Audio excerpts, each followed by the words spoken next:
Messieurs, bonjour. En cette journée chaude de juillet 2024, vous voyez que j'ai une coupe tout à fait appropriée.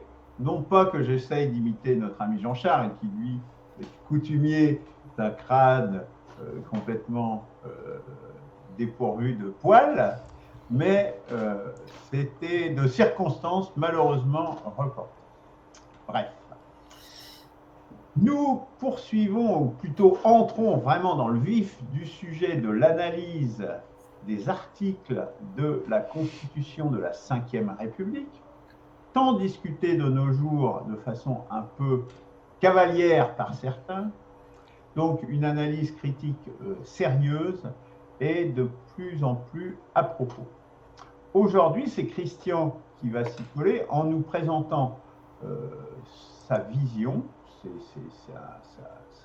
son analyse critique et objective du titre premier de la Constitution, ainsi que de l'article premier qui ne fait pas à proprement parler partie du titre premier, mais nous avons rattaché. Voilà, Christian, je te cède la parole et puis je vais d'ailleurs afficher en parallèle, présenter en parallèle ce texte. Merci Luc. Donc bonjour à tous. Voilà. Alors, nous attaquons le contenu même de la Constitution, après avoir parlé du préambule lors de la dernière séance. Titre 1 et donc article 1er. Article 1er du titre 1. Alors je vais lire ce titre d'abord avant de le décortiquer. Article 1. La France est une république indivisible, laïque, démocratique et sociale. Elle assure l'égalité devant la loi de tous les citoyens sans distinction d'origine, de race ou de religion. Elle respecte toutes les croyances. Son organisation est décentralisée. La loi favorise l'égal accès des femmes et des hommes aux mandats électoraux et fonctions électives, ainsi qu'aux responsabilités professionnelles et sociales. Voilà ce que dit l'article 1. Alors, on va étudier tout ça et prendre les mots un par un. Parce qu'on a une avalanche là d'adjectifs qui sont tous supposés être lourds de sens et dont il faut bien quand même voir quel sens il faut leur attribuer, dans la mesure où on n'a pas de définition afférente à chaque terme employé. Alors tout d'abord, république. La France est une république. Avant de savoir qu'elle est indivisible, laïque, démocratique et sociale, on a une qualification de la France en tant que république. Nous avons déjà étudié le terme république dans le cadre du glossaire et on avait vu qu'il pouvait y avoir un certain nombre d'acceptions utilisées successivement ou parallèlement durant le cours de l'histoire ou selon l'enchaînement des événements, et que république pouvait être utilisée un petit peu toutes les sauces, puisqu'on avait même vu que Louis XIV avait dit qu'il était le roi de la République. Voilà. Je pense que nous étions, comme sous réserve d'être contredits, je pense que nous étions accordés sur le fait de dire que République ne veut pas dire grand-chose, si ce n'est que dire deux choses en tout cas, que nous ne sommes plus en monarchie, nous ne sommes pas en monarchie, une république ça n'est pas une monarchie, et qu'il y a des élections. Alors des élections qui pourront désigner un certain nombre de responsables, mais pas tous, mais c'est rien. Donc on n'est pas en monarchie et il y a des élections pour un certain nombre, pour désigner certains responsables, mais pas d'autres. Et finalement, on s'est aperçu que si on regardait l'acception de république dans le monde entier, et finalement aussi à travers les 2 derniers siècles, on parle beaucoup de république comme tout simplement comme un mode d'organisation sociétale, une organisation politique. Donc quand on dit politique, Eh ben, la France est organisée politiquement ou est organisée sociétalement d'une certaine façon qu'on appelle république. République désigne donc, d'après la déduction que j'en fais, tout simplement un mode d'organisation sociétale, un mode d'organisation politique dont on n'a pas de cahier des charges précis. Alors le cahier des charges, il arrive après, puisqu'on nous dit que ce mode d'organisation sociétale, qui s'appelle de façon générique république, il est indivisible, laïque, démocratique, social. On verra ensuite qu'il est décentralisé. Alors on va commencer quand même un par un. Bon, république indivisible, c'est le seul terme sur lequel je ne trouve rien à dire, dans le sens où il me paraît être d'une clarté limpide. Alors, je sais que nous avons un petit peu ferraillé là-dessus, hein, pour de l'indivisibilité, mais la Constitution dit que la France est indivisible, c'est-à-dire qu'on ne peut pas la séparer en différentes provinces, et que, en tout cas, disons, le droit de sécession est fermement nié par la Constitution. C'est bien, c'est pas bien, mais la Constitution dit de façon extrêmement claire que le droit de sécession, ça n'existe pas dans le cadre de la Constitution. Bon, ceci au moins est clair. Maintenant, laïque. Alors, qu'est-ce que ça veut dire laïque? Regardons tout d'abord le Larousse, qui nous dit la laïcité, c'est la conception et l'organisation d'une société fondée sur la séparation de l'Église et de l'État, et donc de ce fait qui exclut les églises de l'exercice de tout pouvoir politique ou administratif, ou, et en particulier d'ailleurs, dans ce cas, la Constitution en fait met l'accent là-dessus, exclut de l'organisation de l'enseignement. Alors, là aussi c'est clair quant à sa définition.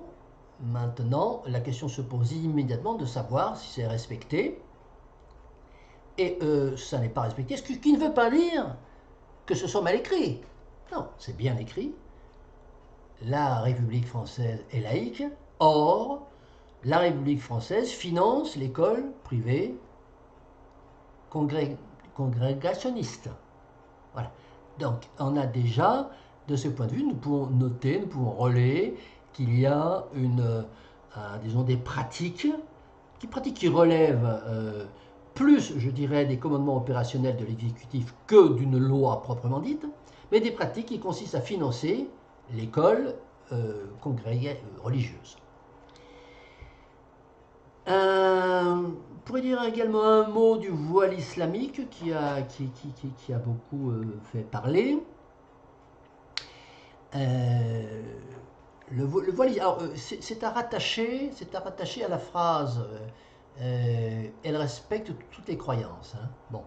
Le voile islamique qui a fait l'objet de polémiques assez importantes, aujourd'hui est sous le coup d'une loi extrêmement précise, me semble-t-il, qui dit que le voile islamique est autorisé, mais pas dans l'école. Parce que, justement, la laïcité, le principe de laïcité énoncé dans cet article 1 de la Constitution, sépare l'État et l'Église, sépare l'enseignement de la religion, et que le port du voile islamique est un signe attributif et distinctif religieux qui ne doit pas, qui vient en contradiction avec la laïcité. Voilà l'analyse que je fais de la législation sur le voile islamique, et que finalement, en fonction de la logique de mon argumentation, me semble validée. Troisième qualification de cette république serait démocratique. Enfin, elle est démocratique, ainsi que l'affirme la Constitution. Alors nous avons également beaucoup parlé, notamment dans le cadre du glossaire de la définition de la démocratie, et nous sommes, je pense, arrivés à consensus qu'on ne pouvait pas la définir, dans la mesure où chacun avait sa petite définition de la démocratie. C'est un petit peu comme le capitalisme. Et donc, sous réserve d'une définition inclue dans la Constitution de démocratie, force est d'en conclure que dire que la République est démocratique, ça ne veut strictement rien dire. Ou alors, il faudrait assimiler uniquement démocratie à il y a des élections de temps en temps, et à partir du moment où il y a des élections de temps en temps dans un pays, on va dire qu'il est démocratique. Bon, mais à ce moment-là, il faudrait le dire. Il faudrait mettre une petite phrase dans la Constitution qui dit cela, afin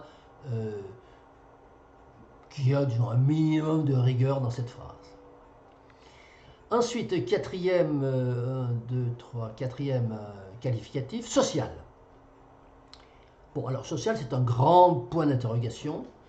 Qu'est-ce que ça veut dire qu'une organisation sociétale sociale, qu'une organisation politique sociale, qu'une république sociale, qu'un système de gouvernement social? C'est un grand point d'interrogation.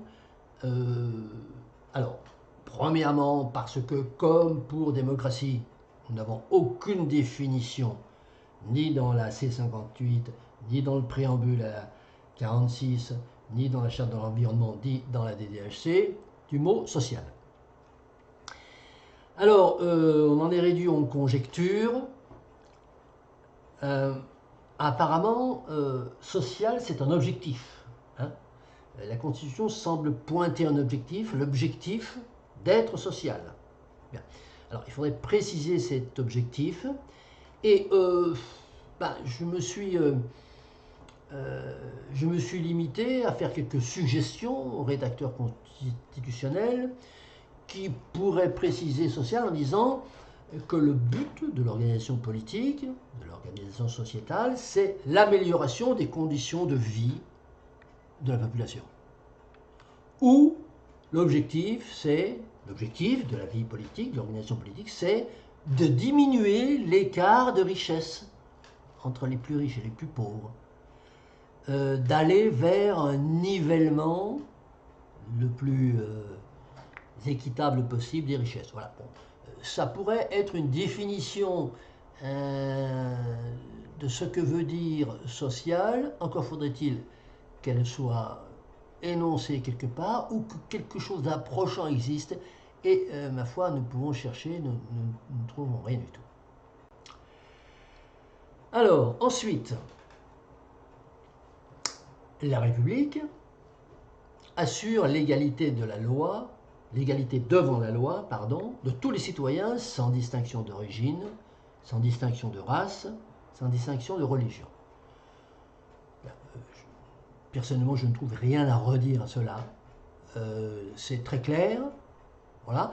Et je dirais, pour être subjectif une fois de temps en temps, que ça me paraît très bien et le minimum qu'on puisse dire, qu'on puisse faire dans le cadre de la vertu d'un gouvernement politique.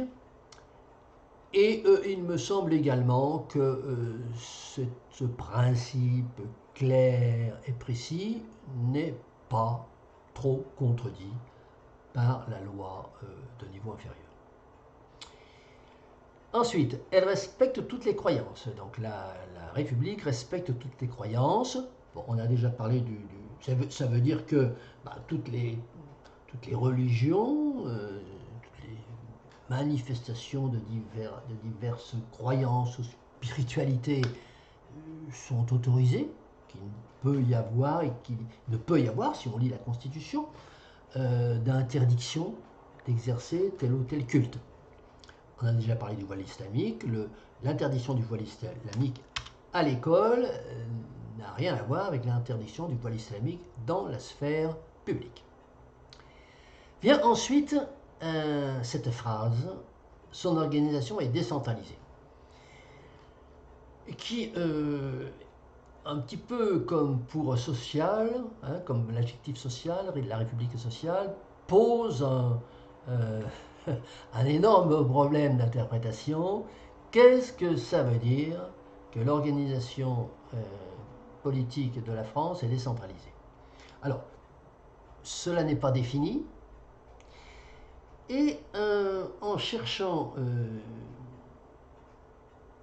disons, l'origine de cette phrase et la raison pour laquelle elle est aussi laconique, j'ai été amené à faire l'historique en fait de cet article 1. Parce que cette affaire de décentralisation est assez récente, hein, il ne faut pas croire qu'elle était présente dans la constitution initiale du 5 octobre 1958. Non, non, non, elle a été ajoutée dans le cadre d'une modification constitutionnelle. Il y a une loi constitutionnelle votée dans les règles pour introduire cette phrase. Alors, de ce point de vue, l'historique de l'article 1 est assez intéressant. L'article 1, au départ, le 5 octobre 1958, était le suivant. La République est les peuples des territoires d'outre-mer qui, par un acte de libre détermination, adoptent la présente Constitution, institue une communauté. Point. La communauté est fondée sur l'égalité et la solidarité des peuples qui la composent. Voilà ce que De Gaulle et Debré avaient écrit dans l'article 1, le 5 octobre 1958. Rien d'autre. Il n'y avait que ça. Vous voyez que c'était focus sur disons, l'ex-empire. Ce que tu viens de citer est désormais relayé en substance dans le préambule, on est bien d'accord. Voilà ce qu'il y avait. Oui, enfin, c'est pas dit de la même façon, hein, mais bon, l'article 1, qui aujourd'hui, oui, est cette espèce de conglomérat de tous ces concepts, pour la plupart non définis, n'existait pas.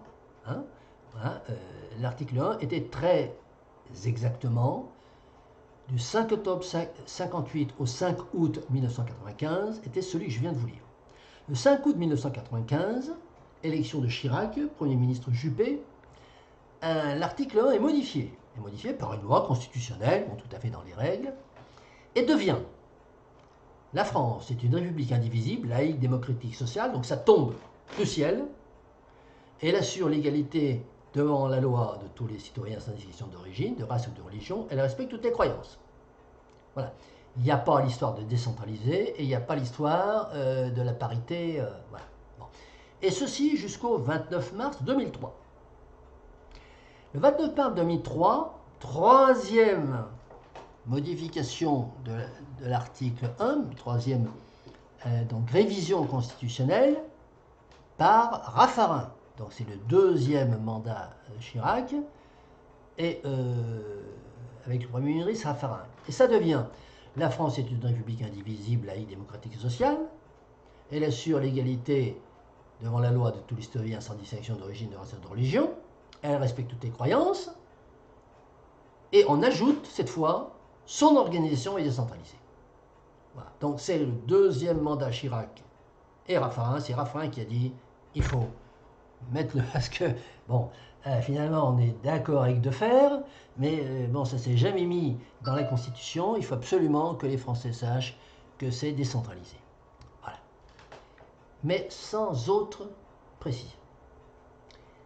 Et puis, ça n'est pas terminé, puisque ça dure jusqu'au 25 juillet 2008, date à laquelle, début de la présidence de Sarkozy, il y a une quatrième loi constitutionnelle qui modifie la Constitution, et donc on ajoute: la loi favorise l'égal accès des femmes et des hommes, donc c'est la parité sarkozienne, etc. Alors, il nous faut parler maintenant de cette... alors, centralisée, voilà, on reste sur notre fin, puisque la Constitution ne nous dit absolument pas qu'est-ce que c'est qu'il y a différence, par exemple, entre une république décentralisée et une république qui serait centralisée. Bon, on ne le sait pas. Alors maintenant, dernière phrase. La loi favorise l'égal accès des femmes et des hommes aux mandats électoraux et aux fonctions électives, ainsi qu'aux responsabilités professionnelles et sociales. Alors, fait unique dans la Constitution, parce qu'on peut, disons, lire ligne après ligne la C58 et puis les trois autres, hein, on ne trouvera aucune phrase qui donne un ordre à la loi. Alors là, c'est un ordre, disons, tempéré, puisqu'il dit « moi, Constitution, j'ordonne à la loi l'égal accès ». Non, il a dit « moi, Constitution, je demande gentiment à la loi de favoriser, de faire en sorte de favoriser ». Donc, ce qui ne veut strictement rien dire. Mais sur lesquels, disons, une interprétation un petit peu radicale, suivez mon regard, je ne cite personne, de la Constitution, pourrait dire, mais écoutez, la Constitution dit qu'il faut qu'il y ait l'égal accès, donc voilà. Alors, donc, c'est un fait unique, la Constitution qui donne des ordres à la loi, et qui dit favoriser, mais qui ne dit pas imposer. Alors, cette disposition de l'article 1, cet alinéa, ce dernier alinéa de l'article 1, ce dernier alinéa de l'article 1, voilà, je vérifie là, on peut se demander s'il n'est pas contradictoire avec la phrase qui est au-dessus. C'est-à-dire la phrase qui consacre le principe d'égalité de tous devant la loi. Parce qu'il s'est passé des choses. Il s'est passé des choses, c'est que évidemment, les mouvements féministes, etc., suite donc à cette modification constitutionnelle, se sont empressés de demander qu'il y ait des quotas imposés par la loi dans tout un tas d'institutions en France. Il se trouve qu'en 1982, le Conseil constitutionnel avait déjà censuré un projet de loi qui prévoyait un quota de 25% de femmes dans les listes des élections municipales, en avançant l'argument qu'il y avait un principe d'égalité devant la loi qui s'opposait à toute division par catégorie des électeurs et des éligibles. Bon. Pour ceux qui disent qu'il n'y a pas de jurisprudence, ben, il y en a une.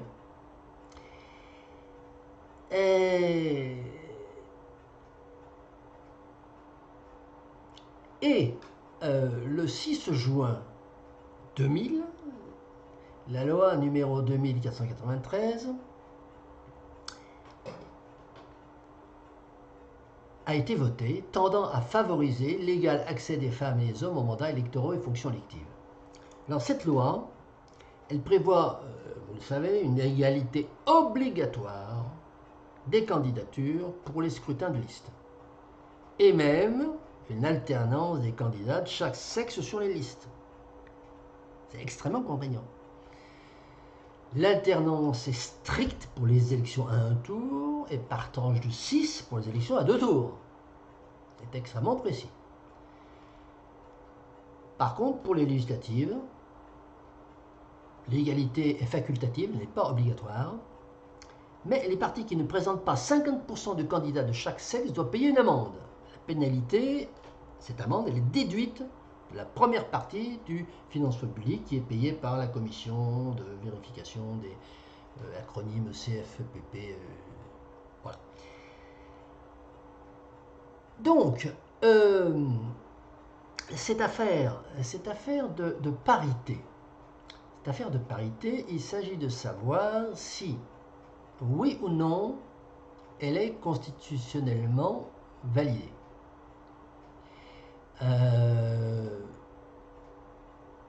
Dans la mesure où il existe une jurisprudence du Conseil constitutionnel qui indique que le principe d'égalité devant la loi, qui est contenu dans le paragraphe précédent du même article, s'oppose à toute division par catégorie des électeurs et des éligibles, en étant droit de se demander si la loi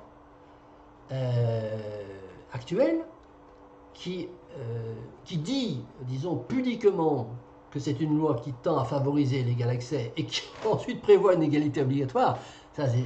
Bon, et donc c'est pas interdit d'avoir une telle syntaxe, mais par contre, le contenu de la loi qui, lui, s'impose à tous par la coercition, c'est-à-dire égalité obligatoire des candidatures, eh bien, pourrait faire l'objet d'une étude par recours constitution pour savoir si c'est alors inconstitutionnel.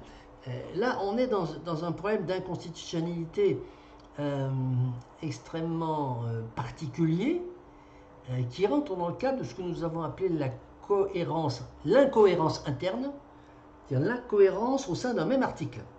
La cohérence externe étant relative à la contradiction d'un article avec un autre ou la contradiction d'une loi avec. Et là, il s'agirait en l'occurrence d'une contradiction interne, puisque le premier alinéa donc, indique quelque chose et le troisième alinéa indique le contraire. Voilà donc ce que j'avais à dire rien que sur l'article 1.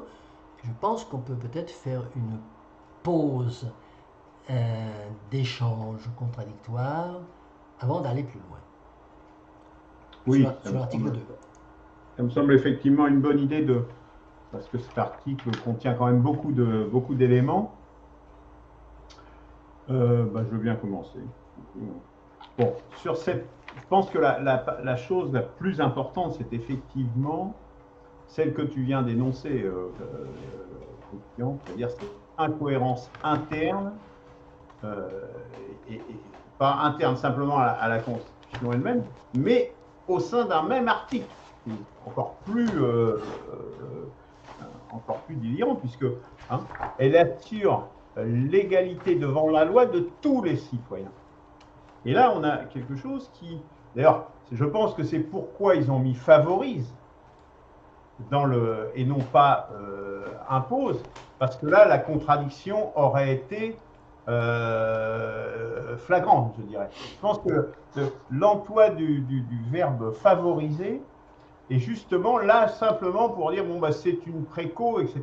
Et donc, c'est effectivement que dans la loi après, qui en découle, on ait des lois qui imposent des quotas, par exemple. Là, pour le coup, c'est clairement inconstitutionnel. Clairement inconstitutionnel, puisque ça rompt un principe très important, fondateur, je dirais, du système capitaliste dans lequel on est, c'est l'égalité des citoyens devant la loi. Ce n'était pas le cas sous l'Ancien Régime, puisque suivant que vous étiez noble, etc., vous n'aviez pas les mêmes droits. C'était justement la notion de privilège. Il faut revenir, je dirais, au sens premier de ce terme privilège. C'est bien ça, les privilèges, c'est-à-dire que vous n'aviez pas les mêmes droits selon que vous étiez noble ou citoyen ordinaire, ou même esclave. Donc là, l'égalité devant la loi, c'est un principe fondateur et ils remettent en cause des principes fondateurs. C'est bien, je dirais, et là c'est un peu une parenthèse, on l'a déjà relevé par ailleurs, je crois, dans d'autres débats. C'est vraiment très significatif de l'état dans lequel se trouve de pourrissement, permettez-moi ce qualificatif, dans lequel se trouve le système, puisqu'il mange lui-même son propre tronc, je dirais. C'est-à-dire, on ne scie même pas la branche, là, on scie le tronc. Voilà, ça c'est une première chose. Effectivement, après, sur tous les thèmes, c'est très très vague, social, on ne sait pas ce que ça veut dire, démocratique, bon, ça, démocratie, c'est le truc, tout le monde est démocratique, donc voilà, c'est vraiment, ça ne veut pas dire grand-chose. Bon, laïque, ça a un peu plus de sens.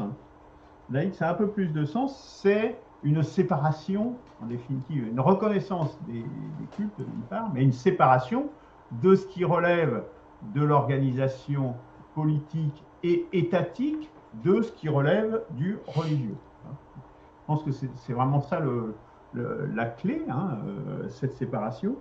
Et on voit bien que dans la pratique, il y a des difficultés, en particulier avec l'islam. Puisque l'islam, au cœur de sa doctrine, il y a fusion, justement, du religieux et du politique. Ça pose moins de problèmes avec des religions comme les religions chrétiennes, où on a effectivement la célèbre phrase « il faut laisser à César ce qui est à César et à Dieu ce qui est à Dieu ». Bon, voilà, ça tranche le débat. Alors que là, plus du tout. Et là, on s'aperçoit peut-être justement des limites, je dirais, de la laïcité quand elle se confronte à d'autres dogmes plus, plus globalisants. Indivisible, oui, c'est assez clair normalement, sauf qu'en pratique, ça ne l'est pas du tout, puisque dans cette même constitution, on a même un titre entier consacré, je crois, à la Nouvelle-Calédonie, hein, pour en faire des particularités. Et traiter des particularités, donc là, c'est aussi une incohérence interne, quelque part. Il y a aussi les dispositions sur la Polynésie française aussi, hein, qui est assez très différente, qui instaure même, avec cette histoire de référendum, là, dont nous avons discuté l'autre jour, qui instaure même la divisibilité, quoi. Donc, puisqu'il y avait c'est des référendums qui poussaient à l'indépendance de la Nouvelle-Calédonie. Donc là, on est en contradiction flagrante interne, je dirais, par rapport à ces dispositions dites transitoires relatives à la Nouvelle-Calédonie, et ce titre premier. Voilà, qui est peut-être simplement inapplicable en pratique. C'est peut-être ça la vraie question. Bon, puis République, effectivement, on avait déjà parlé.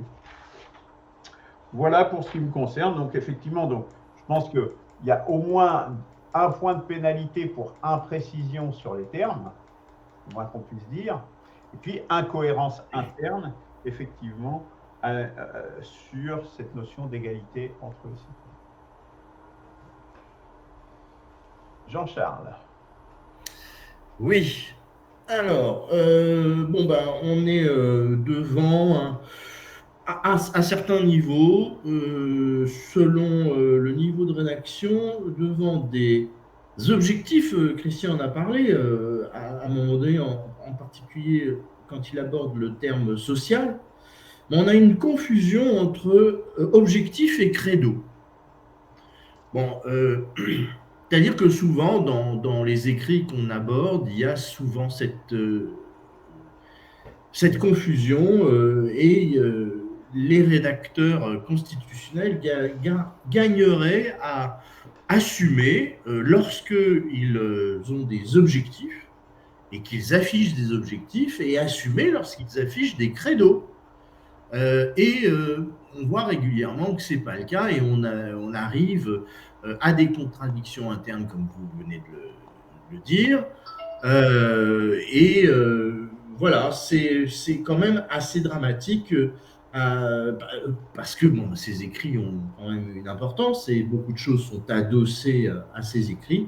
Et il est quand même dommageable qu'il n'ait pas ce positionnement entre credo et objectif. Et après tout, on peut tout à fait l'assumer, il n'y a rien à cacher, il n'y a rien à nier. Pourquoi pas dire et séparer les objectifs des credos. Bon, voilà, ça c'est déjà l'état d'esprit qui n'est pas vraiment correct, ou en tout cas bien assis dans l'esprit des rédacteurs. C'est un petit peu ce qu'on ressent régulièrement au détour de nos lectures et de nos commentaires.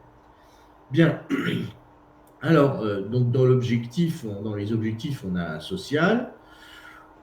Quand on dit démocratique, c'est un credo, c'est-à-dire qu'on veut qu'il y ait des élections et qu'à un certain niveau, le peuple puisse se prononcer, mais après, s'en viennent des tas d'angles morts, de savoir combien d'élections, qui votent, et etc. Enfin bon, toutes les problématiques autour des élections et tous les modes démocratiques qu'il peut y avoir, c'est quand même assez dramatique que de se satisfaire que du mot démocratique, alors que démocratie, il y en a des dizaines, quasiment autant de pays se disant démocratiques.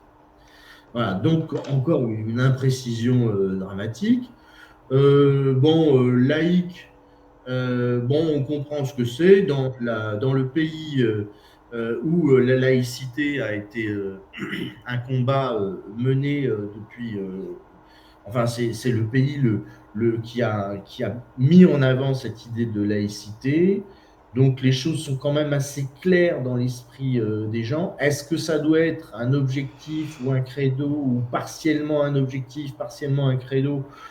Je pense que, voilà, à la limite, derrière chaque article, on pourrait donner la dose de credo et la dose d'objectif que cela recouvre. Mais bon, la laïcité, malgré tout, toujours maintenue, tant bien que mal. Bon, on a vu cette histoire de loi de signes religieux ostentatoires ou pas. Donc voilà, dans des lieux bon, comme l'école, mais on a vu aussi que dans les services publics, il y a aussi quelques indications sur la discipline laïque euh, que le pays, qui doit être entretenu dans le pays. Voilà. Indivisible, oui, Luc vient de pointer effectivement encore des contradictions, et non pas contradictions dans l'écriture de l'article 1 en lui-même. Bon, indivisible, on peut s'en satisfaire, mais ensuite que de constater que dans l'application, et même à l'intérieur de la Constitution, plus loin, on a carrément là le contraire qui est dit en substance. Voilà. Sur le point qui a été le plus soulevé par vous deux sur cette histoire de parité. Alors, donc, toutes vos observations sont tout à fait à retenir, il n'y a aucun souci, je suis complètement d'accord avec la contradiction que vous relevez. Mais j'ai envie d'aller juste un petit peu plus loin et de se dire, bon, ben voilà, il y a des quotas pour la parité homme-femme, mais à quand les quotas pour des parités des parités d'origine, de race, de religion? Enfin, c'est-à-dire que à jouer à ce petit jeu de se permettre quelques approximations à l'intérieur d'un écrit, on risque de répandre ces approximations à d'autres différences, distinctions relevées dans l'article. Donc voilà, je trouve que c'est jouer avec le feu. Voilà, on peut aller jusque-là. Sur l'organisation décentralisée, alors franchement, effectivement, Christian, on ne sait pas du tout ce que ça veut dire, surtout d'autant plus que on connaît euh, comment on peut caractériser la France. C'est quand même un pays jacobin, voilà. Donc voilà, s'il est malgré les lois de fer, bon, c'est c'est vraiment, même c'est nier la réalité à ce niveau-là, hein. Bon, voilà. Son organisation est décentralisée, bah oui, il y a des commissariats, il y a des préfectures, il y a des trucs dans les régions, dans les provinces, mais comme dans tout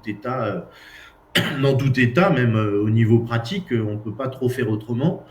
Donc, son organisation est décentralisée. Une vraie décentralisation, ça serait une fédéralisation, ça serait une distribution de compétences et de pouvoirs bien plus importante que celle qui est accordée, d'autant plus que à travers la charge budgétaire, c'est-à-dire que effectivement, on peut dire qu'à la limite, il y a une décentralisation, et c'est quand même les lois de fer qui ont fait ça, qui ont permis que les, les, les départements et les régions aient quelques capacités de lever des impôts. Et donc là, à ce moment-là, on consacre effectivement un petit peu plus concrètement la notion de décentralisation. Mais on voit que maintenant, c'est peau de chagrin, et que maintenant, on dit plus ou moins aux régions et aux départements de se débrouiller, et on leur retire justement cette capacité auprès de certains postes d'imposition.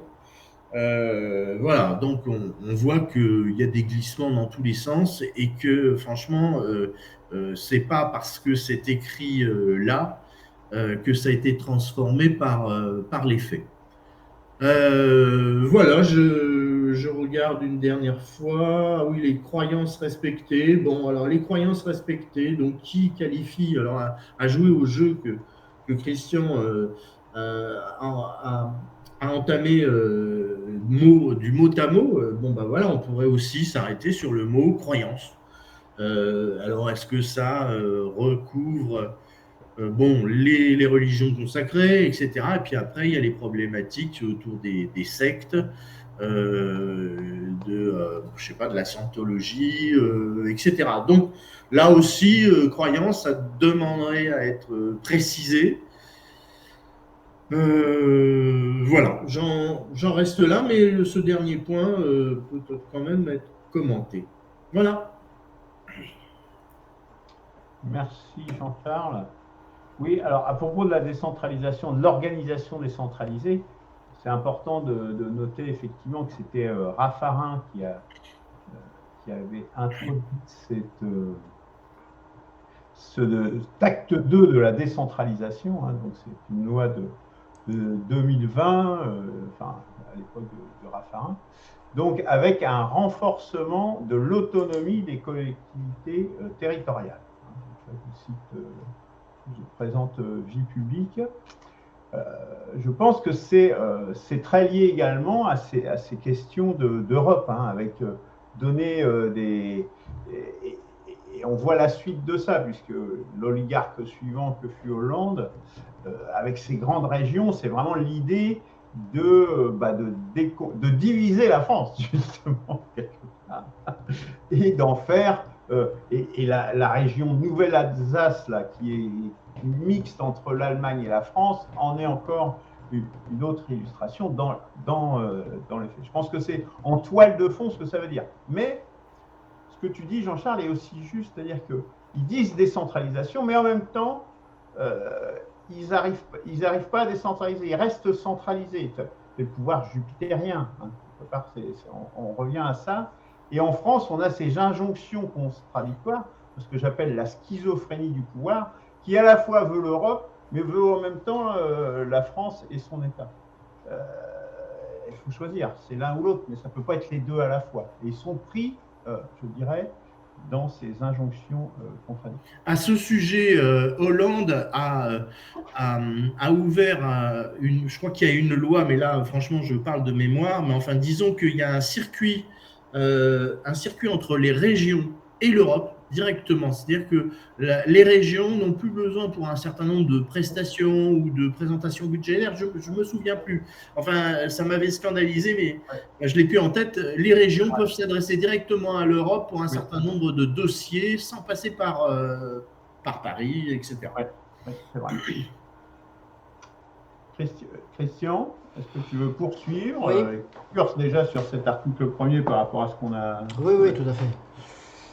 Oui, il y a 3 points que je souhaiterais approfondir. C'est le point concernant la parité.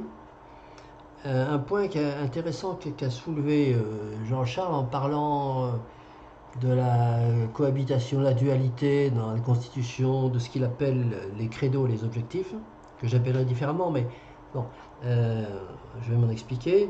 Puis le 3e point, c'est concernant cette affaire de la décentralisation. Alors, le premier point, la question de la parité. J'approuve bien entendu ce que Luc a dit, et également Jean-Charles, lorsqu'il a dit bon, on met la parité pour hommes-femmes, et à quand la parité pour les maghrébins de première génération, les maghrébins de deuxième génération, les noirs, les blancs, bon. En fait, ça pose un problème de citoyenneté. Est-ce qu'il y a un citoyen ou est-ce qu'il y a plusieurs races de citoyens? Voilà. Bon. On a un vrai problème de fond qui n'est pas traité. Pourquoi? Eh bien, tout simplement parce qu'il y a le lobby LGTB ou tout ce que vous voulez, le MeToo, vous mettez tout ça, voilà, vous additionnez tout ça, ce qui fait que personne n'ose parler de cela. On est sous la chape de plomb de la terreur. Bien. En fait, cette loi de juin 2000, qui instaure la parité dans certaines élections, pas dans toutes, mais dans certaines, c'est déjà beaucoup, qui instaure de façon obligatoire. Je vous signale qu'elle est antérieure à la modification constitutionnelle de 2008. Elle est de 8 ans inférieure. Ça veut dire qu'à partir des années 2000, il y a eu une force suffisante des lobbies qui ont agi directement sur la loi, indépendamment de ce que disait la Constitution. et que sous l'influence disons, de l'opinion publique, de la rue, de ce que vous voulez, des lobbies, voilà, eh bien, Sarko a régularisé, vous savez, les régularisations qu'on fait après, hein, il a entériné, il a régularisé, et il a modifié la Constitution. Bon, sauf qu'il a mis favorisé. Bon, il aurait mis obligatoire, ça aurait changé tout.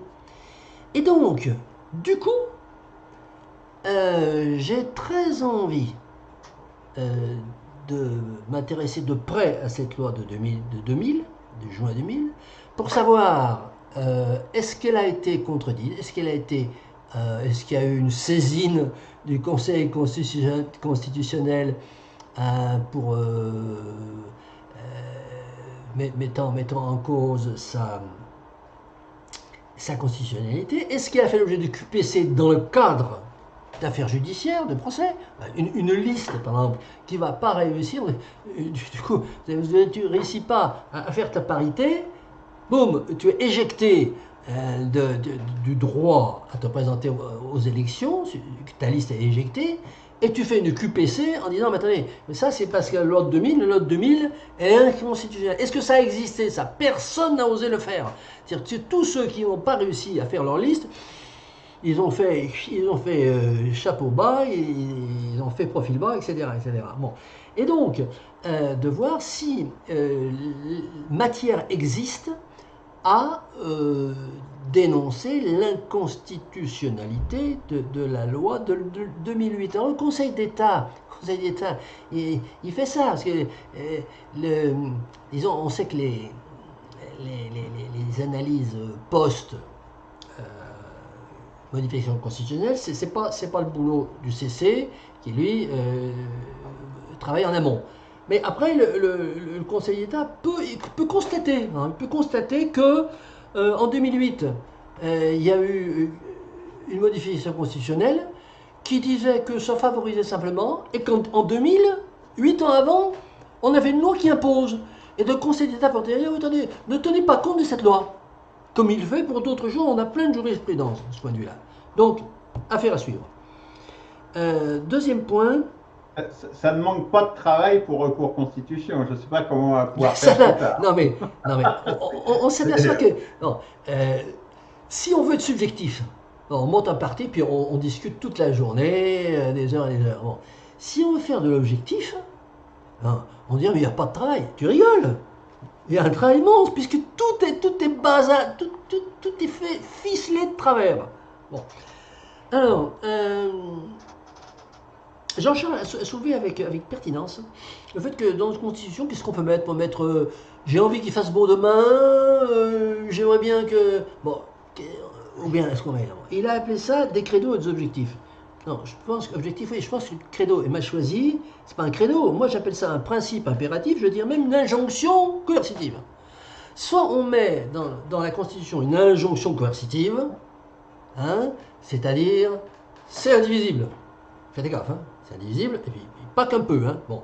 Soit on dit, il faudrait faire en sorte que les gens soient heureux, pourquoi pas sur le modèle de la déclaration d'indépendance américaine, qui dit tout simplement que la Constitution doit être quelque chose qui va pouvoir donner du bonheur aux gens. Bon, voilà, mais effectivement, alors, on pourrait soutenir l'idée, le choix qu'une constitution ne doit pas mettre d'objectif. Oui, on peut, bon. Mais je serais plutôt partisan de dire qu'elle peut le faire, sous réserve qu'elle dit, attention, ça c'est l'objectif. Hein. Parce qu'il y ait un peu de philosophie dans une constitution, qu'il y ait de l'humain dans un texte qui est un texte mathématique. Voilà. Bon.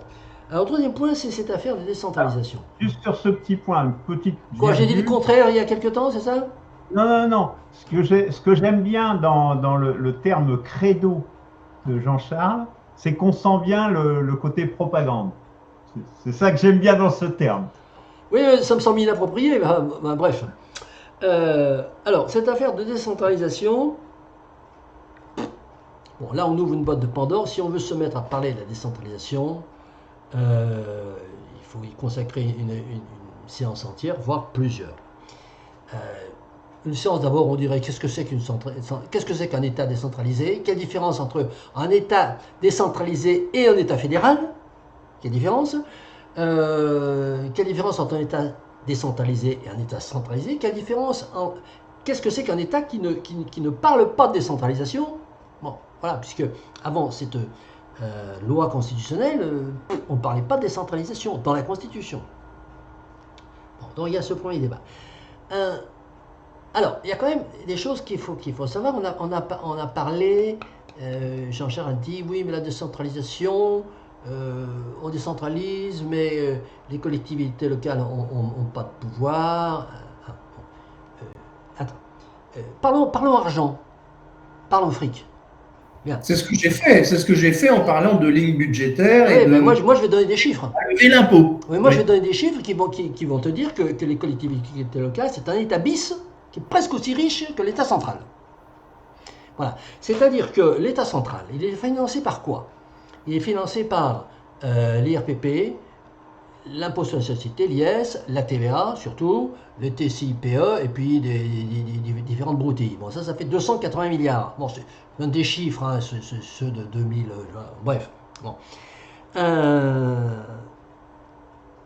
Les collectivités locales, elles sont financées par quoi? Elles sont financées par la trilogie taxe d'habitation, qui est supprimée mais qui a été remplacée par autre chose, bref, taxe foncière et taxe professionnelle. Bon. C'est 180 milliards. Et les droits de mutation. Et les droits de mutation, 200 milliards. Bon, on est, suivant la façon dont on calcule, on va arriver à un État, disons, décentralisé, l'ensemble des collectivités territoriales, qui est aussi riche que l'État central. Donc ça, il faut le savoir, personne ne le sait, ça. On a l'impression, quand on critique les décentralisations, on dit oui, parce qu'ils n'ont pas de moyens. Ils n'ont pas de moyens, mais ils ont des moyens énormes. Et si on veut en parler de ça, j'ai travaillé là-dessus des années pour les assemblées citoyennes locales, notamment. Eh bien, les mairies ne savent pas quoi faire de leur argent. Ils ne savent pas comment le dépenser. C'est pour ça d'ailleurs qu'ils ont des budgets annexes avec des sociétés amies, de BTP, de machin. Alors j'ai vu, l'autre, il veut... Bon, ce truc est intéressant, il veut annuler les grands travaux inutiles. Il serait temps d'annuler les grands travaux inutiles. Les grands travaux inutiles, ils sont faits par les collectivités territoriales, les collectivités locales, qui ont tellement d'argent dans les caisses qu'ils font travailler voilà, telle et telle société, amie. On défonce une rue, on la redéfonce l'année d'après. Hein, bref. Donc, la décentralisation, c'est une réalité. C'est une réalité déjà financière, à savoir qu'on a un État bis qui s'appelle les collectivités territoriales, et à côté, on a un État central. Voilà. Alors, qui commande? Est-ce que c'est l'État central ou... Alors, c'est quand même l'État central, pourquoi? Parce qu'il a le pouvoir législatif de fixer les taux. Alors, bon, par exemple, la taxe foncière. Taxe foncière, c'est les collectivités territoriales, les mairies, ils se réunissent en conseil municipal, on va augmenter, on diminue, on augmente. Bon, ils ont quand même des fourchettes. Des fourchettes imposées par qui? Par l'État central. Qui dit, il ne faut pas aller au-dessus de temps, vous pouvez choisir entre temps et temps.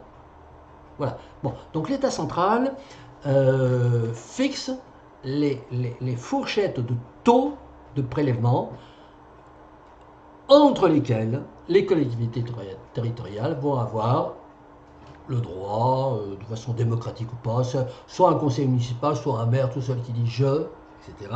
Voilà. Bon, donc, je vais m'arrêter là parce que je pourrais en parler pendant des heures. La décentralisation, c'est une réalité très très forte. Très très forte. Les collectivités locales sont aujourd'hui presque en concurrence avec l'État central dans un certain nombre de domaines. Ça pose des problèmes ou ça n'en pose pas, ça brouille le jeu politique, enfin bon, c'est un magma, on a parlé de millefeuilles, tout ce qu'on veut, mais on a une cacophonie et un cafouillage et un gaspillage d'argent public colossal avec cette affaire de décentralisation. Et je terminerai en disant qu'il y a des associations de contrôle des comptes bénévoles dans certaines villes, grandes villes de France, et je parle notamment de Lyon, hein, qui mettent leur nez, parce que depuis l'open data, c'est vrai qu'on peut avoir tout, qui mettent leur nez dans les dépenses des municipalités, et qui mettent les municipalités au tribunal administratif, et voilà, et donc il y a source à énormément de travail local à faire de ce point de vue-là. Et sur le mot croyance, j'ai terminé mon intervention sur le mot croyance. Problème de définition. Ah oui, mais non, alors j'avais noté un quatrième point sur les sectes. Bon, l'observateur des sectes n'interdit pas les sectes. C'est-à-dire il donne son avis, mais on n'a pas aujourd'hui, bon, sauf à être contredit, hein, d'interdiction d'une congrégation spirituelle X ou Y, s'il n'y a pas des faits disons de droit commun. Hein, voilà, exemple l'ordre du temple solaire, les assassinats, suicides collectifs. Tant qu'il n'y a pas ça, la liberté de culte me semble assez bien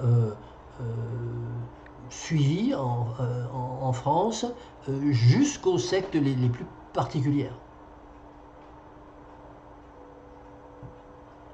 Très bien. Donc, je vous propose que nous en restions là pour aujourd'hui et pour cet article 1, puisque nous sommes à 57 minutes d'émission.